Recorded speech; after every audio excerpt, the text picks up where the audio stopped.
So let's just start with, you can tell me a little bit about yourself. I'm Caleb Harris. I run two parallel businesses, the Custom Furniture Guy, and You Can Make This Too. The Custom Furniture Guy is my client-facing commission business where I do custom furniture, as the name implies, both locally and across the country that I ship to. And then You Can Make This Too is where things started more so, which is my content company where I make videos for YouTube, as well as do some Instagram work and work with sponsors and companies and offer confidence, knowledge, and inspiration to my audience with project plans and tutorials and projects that I make, which a lot of times is often the commission that I have if they're interesting enough. So. Oh, okay. So which one started first? Yeah, so I've been doing woodworking since 2012, actually, and then kind of took a break and got back into it. I got interested in it when I was right before I deployed to Afghanistan. And I got all the fine woodworking and popular woodworking magazines that I could to take with me because I grew up around the trades and remodeling. I kind of got interested in furniture making, so I studied as much as I could in my downtime. That was sort of my mind break when I was in Afghanistan. And then as soon as I got back from there, I set up my first shop in 2012 and just kind of started teaching myself. Got out of the military and decided to go to law school. And during that transition, I sold most of my shop. Then in law school, I was like, I need to do something with my hands again. I need to get out of my head. So I got back into woodworking just as a hobby. And I really wanted a way to just justify more time with it. And I needed a miter saw station because I was just sitting on the floor. It's like, I need something. So I Googled it and a video came up, and I want to say it was April Wilkerson's. And that was my introduction to YouTube woodworkers. And then I found Jay Bates and Nick Ferry and a few other, and then kind of discovered this world. And a few months later, I watched a video from Jay Bates about his woodworking business where he said, I don't have a woodworking business. I have a content business. And I was like, oh, that makes sense, because I wondered, how in the world do you people make time to make all these videos? Like, how does this work? And that's when I realized that was the business. And I'd gone to law school because I wanted to start my own business. And content sort of tickled all the buttons that I was hoping to get out of law. And I realized that would probably satisfy it better than going to law would. But so that turned into my plan B. So I started doing content as a way to justify sort of being in the shop more. And I was thinking like, hey, if this works, fantastic. If it doesn't, I'm going to graduate. I'll have a law degree and I'll just keep doing that. Fortunately, it did work. Fortunately, I did graduate with honors, but the business was doing well enough. I never even sat the bar. I've just continued to run my business. And somewhere in that transition, just as a way to kind of kickstart things, I offered to do woodwork for some people and went to a few local shows and got some commissions. And that's where the commission brand, I went there as my YouTube channel, my first time to a craft show. And then I realized You Can Make This Too doesn't really sell, pay me a lot to do it for you. And then I needed another brand. So that's when I started the Custom Furniture Guy. And then they've really grown in parallel side by side. What first started getting you into woodworking? Like, where did your passion come from?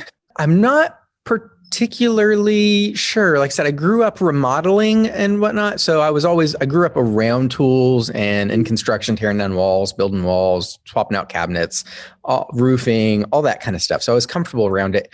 And I was living in Germany at the time and we needed some tables and I didn't like anything we could find. And I like to do stuff with my hands. So I ended up borrowing some tools from my landlord just because we were in Germany and it's different electric and everything. So I didn't have anything that I could even use there. Unfortunately, he was nice and let me borrow it. And so I built a few tables just to have a garden in our little entryway vestibule thing. So we could set up some tomato plants inside. So they'd like a mini greenhouse. And I was like, man, that was fun.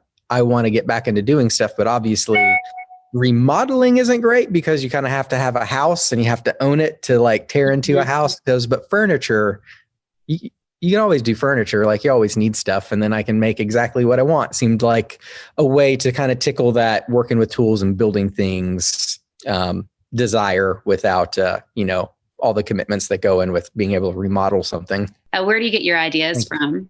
All over the place. I think one of the things I really like is Jimmy DeResta said it a bunch. He goes, if you're an artist, you just take in ideas all the time from everywhere, whether it's deliberately going to galleries or going to flea markets or craft shows and just sucking it all in, or just what you're watching in TV or taking a walk through nature.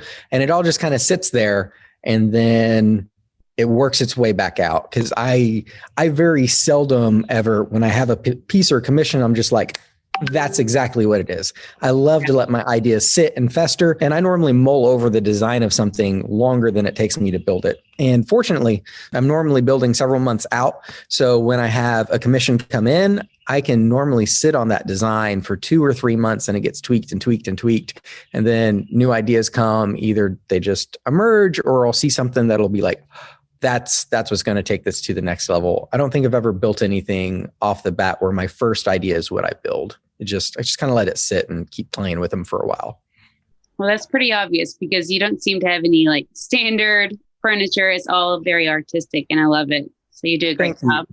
Yeah, I don't like doing tedious stuff, which is, why on my website, everything is very different. I do some pieces, multiple times, but I try to pitch myself as, if you want something different or custom, that's what keeps me interested. I don't like doing the same thing over and over. I do this because it's fun, and I'm lucky enough to have turned my hobby into my business, but I don't want to turn it into a job where I dread coming down to do it every day.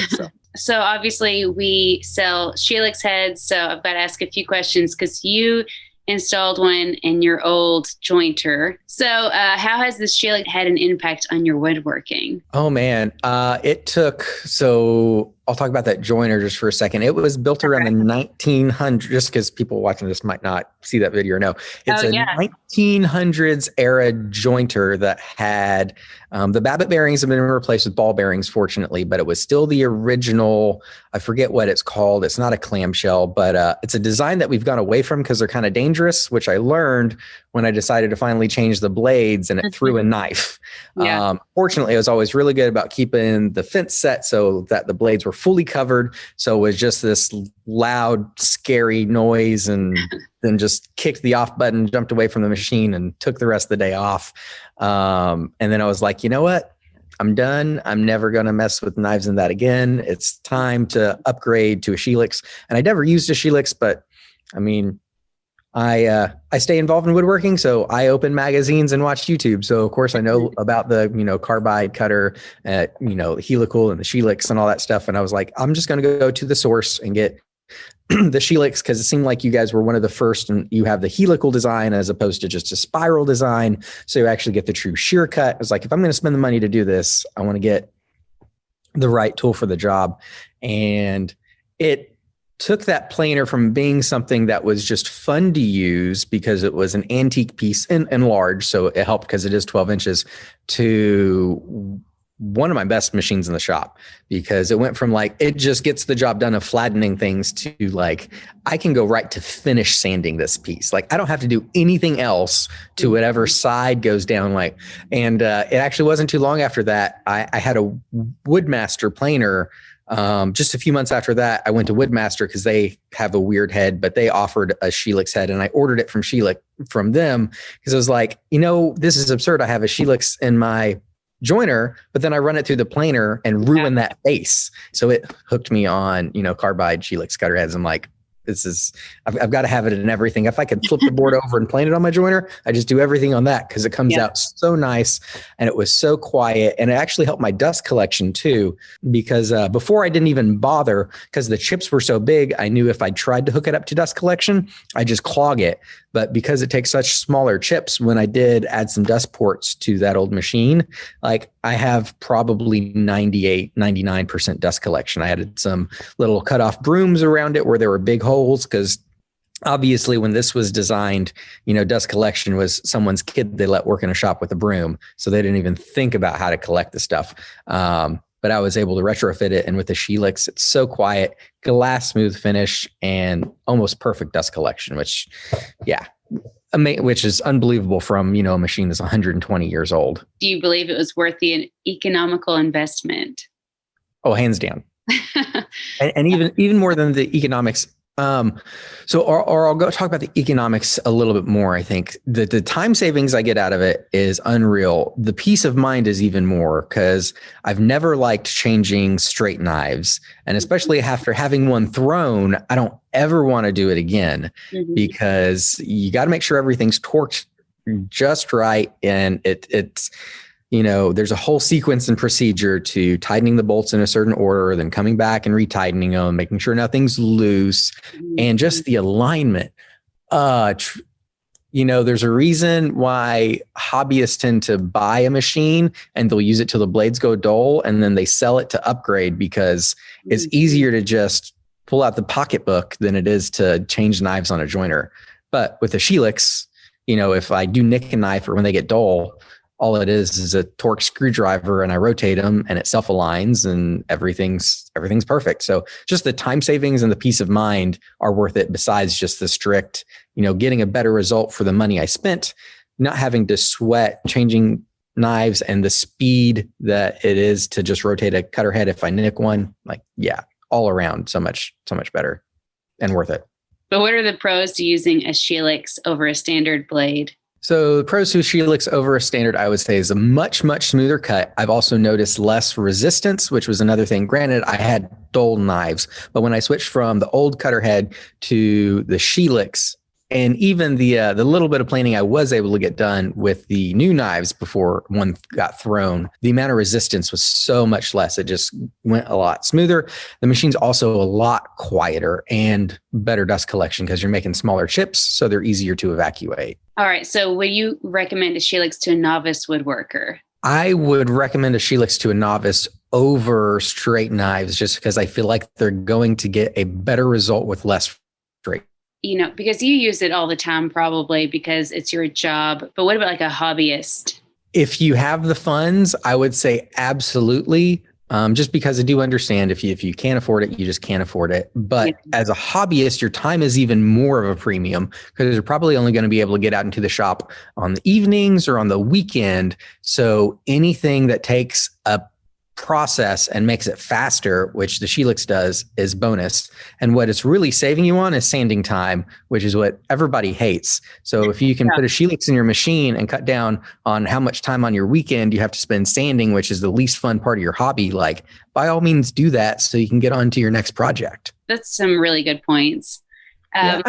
And it's different if it'd be taking away from a part that has the romance of woodworking in it, but it's not. You're just saving on sanding. There's still romance in sanding. It's not like the fine fit up of the joint where you're not, finessing how everything comes together or your design or the finishing or something like that. It's just literally less sanding time. They run those power tests because apparently Shelix heads take more power to run. Have you ever had any issues with it, like cutting the breaker? No, that said, I've always had my tools on circuits that are oversized for the tool draw. And also my old cutter head, it was somehow my joiner was running off of a Harbor Freight 1.5 horsepower motor, which was grossly underpowered for it. So when I put in the Shelix, I had seen that. So I actually went ahead and upgraded that to a 3 horsepower motor, which seemed about the right size for a 12-inch cutter head. And the whole time I had it on a 30 amp circuit, which I want to say that motor only pulls about 15 amps anyways. So if you run a 220, most people are going to run a 30 amp breaker anyways. But even if you run a 20 amp breaker, it shouldn't pop it at all. Where I could see that maybe being a problem is on people running, upgrading the DeWalt 755, which is a really common one. And there's the common Shelix for that, where you might be running off a 15 amp breaker instead of a 20 amp breaker. But then if you're running power tools, you should be on a 20 amp breaker anyways. But what do you love most about woodworking and why do you love it? It's hard to say there's one thing. I love taking an organic material that almost seems to have a mind of its own because it's not metal. It's not just a cold block that you do whatever to, and it doesn't have any say in what happens. Wood has a say in what happens. It has grain, it has character, it moves. So you almost have to develop a relationship with it of understanding how it's going to react to what you want to do with it. And then different pieces of wood are better suited to doing different things. And I love the creativity that comes with seeing something. And then especially I'm blessed to be able to work with a variety of stock and wood and slabs to then either see a piece of wood and see that it fits best a certain design, or take a design and then go find the pieces of wood that's going to fit that best to be beautiful. Like, you said you really like the couch I made. There's several pieces on the couch where I had large pieces of stock I was able to pick out from. So the support piece under the front of that is an arch. So I actually found a piece of walnut that had arched grain. So all the grain lines flow with the curves that I wanted to put into it. So being able to, kind of bring those things together and put a piece of wood, without sounding too weird, almost where it seems like it was meant to be in a design, it's incredibly satisfying. And then just the transformation that happens of getting rough lumber and then getting to, take it to a Shelix and see what's underneath that is always this really wow moment, because you never quite know what you're going to have until you do those first passes. And then when you sand it, it kind of comes alive again. And then when you start putting those first coats of finish on it, then you can really see what it's going to look like. So there's all these moments of transformation where you get all these little moments of excitement where it's not going to be the same. You never know what you're going to see. And that's fun. Yeah, that's really all I have for you. Thank you so much for meeting with me. And it sounds like you served our country. So thank you for that as well. Thank you.